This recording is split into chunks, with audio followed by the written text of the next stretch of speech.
மோடி அவர்கள் குஜராத்தினுடைய முதலமைச்சராக எப்படி பணி செய்தார்கள், அது ரொம்ப முக்கியம்.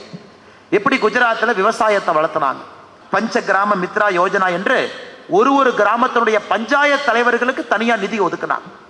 மோடி அவர்கள் சொன்னார், ஒரு கிராமத்தினுடைய பஞ்சாயத்து தலைவரை மக்கள் ஓட்டு போடாம மக்கள் ஒன்றாக ஒரு இடத்துல அமர்ந்து அந்த பஞ்சாயத்து தலைவரை தேர்ந்தெடுத்தா அந்த பஞ்சாயத்துக்கு சிறப்பு நிதி என்று சொன்னார். இது ஆச்சரியம் ஜனநாயகத்தம். இங்க ஒரு கேண்டிடேட் இருப்பாங்க, அங்க ஒரு கேண்டிடேட் இருப்பாங்க, 2 பேர் வெட்டுக்குத்து நடத்தி தான் பஞ்சாயத்து எலெக்ஷன்ல ஜெயிப்பாங்க. ஊரே 2ஆ நிற்கும். உண்மையான மறுமலர்ச்சி வர வேண்டும் என்றால் கிராமத்துல ஒற்றுமையா இருக்கணும்.